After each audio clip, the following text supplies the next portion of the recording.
मला कुठल्याही प्रकारच्या सूचना राष्ट्रवादी काँग्रेस पक्षाकडून नाही आणि आत्ता मला जिल्ह्याच्या पालकमंत्री दादा भुसेंचा निरोप होता की बैठक आहे म्हणून मी या बैठकीला आलो होतो। ही निवडणूक आता सुरू झालेली आहे आणि अद्यापर्यंत युतीच्या मार्फत जर दराडे यांना उमेदवार दिले असेल तर त्याचा प्रचार करावा या दृष्टिकोनातून सर्वांचं या ठिकाणी एकमत आहे। फक्त इश्यू फक्त एकच आहे की शिक्षक मतदार आहेत आणि त्यामध्ये ज्यांच्या शिक्षण संस्था आहेत त्या शिक्षण संस्थांशी निगडीत या ठिकाणी शिक्षकांचा जास्त संबंध असतो।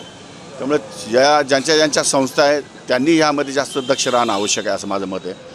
आणि या सगळ्या गोष्टींमध्ये आपल्याला प्रचार करत असताना मतदारसंघामध्ये जेवढे काही संपर्कात ते कार्यकर्ते आहेत शिक्षक आहेत त्यांना पक्षाच्या पाठीमागे उभं करणं हे काम आहे। आणि माननीय मुख्यमंत्री साहेबांनी जर हा उमेदवार दिला असेल तर मग त्यांचा प्रचार करणं ही क्रमप्राप्त आहे आणि आम्हाला ते करावं लागेल। नाही पण आपल्या पक्षाचे प्रमुख अजितदादा यांनी त्यांना अधिकृत एबी फॉर्म दिलेला आहे ना भावसारांना।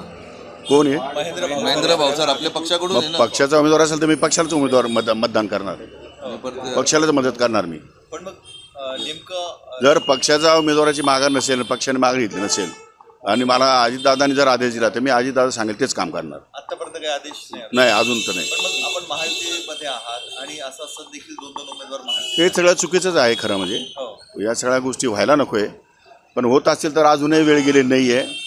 मी आत्ताच वरती मिटिंगमध्ये विषय मांडलेला आहे की सध्याच्या राजकीय परिस्थितीमध्ये प्रचंड लोकांच्या मनामध्ये संभ्रम निर्माण झालेला आहे। या परिस्थितीत लोकांचा संभ्रम दूर करणं तुमच्याकडे 2-3 महिने शिल्लक आहेत। विधान परिषद आणि विधानसभेच्या निवडणुकीच्या अगोदर जर तुमच्या सुधारणा झाली नाही तर दुर्दैवानं तुमच्यावरती वाईट प्रसंग येऊ शकतो। तुमच्यावरती जेव्हा वाईट प्रसंग येतो तेव्हा आमच्यावरही येतो आणि पर्यायानं कार्यकर्त्यांवर जातो। त्यामुळे सर्वांनीच सुधारला पाहिजे, सर्वांनीच एक दिलाने काम केलं पाहिजे आणि त्या सगळ्यांनाच विरोधात बसावं लागेल। त्यामुळे जर लोकांनी आपल्या कार्यकर्त्यांनी सगळ्याच पक्षाच्या लोकांनी जर भूमिका या ठिकाणी पॉझिटिव्ह ठेवली नाही तर मला नाही वाटत की मग भविष्य चांगलं असेल म्हणून। नाही मला ते काही कल्पनाच नाही, मला कोणी सांगितलंच नाही। मला दादा भुसेंचा सकाळी मेसेज होता की सकाळी 11 वाजता SSKला बैठक आहे आणि म्हणून मी या बैठकीला आलो। मला काही माहिती नाही, मला पक्षाचा उमेदवार दिला की नाही तेही माहिती नाही, उमेदवार कोण आहे तेही माहिती नाही। फक्त दराडे उमेदवार शिंदे सेनेच्या वतीने दराडे उमेदवार दिले एवढं मला कल्पना आहे। त्यामुळे आता सरोजताई आयरे पण इथं माझ्याबरोबर बसलेले आहेत वरती, त्यामुळे पक्षाचे अजून आदेश नाही आहे। पण कोकडे साहेब पक्षामध्येच काही चाललंय काय कोणाला माहिती नाही? तुमच्या पक्षाकडून एबी फॉर्म दिलेला उमेदवारांनी फॉर्म भरलेला तुम्ही म्हणता तुम्हाला माहिती नाही अजून त्या संदर्भात पक्षाकडनं मिटिंगच झालेली नाही।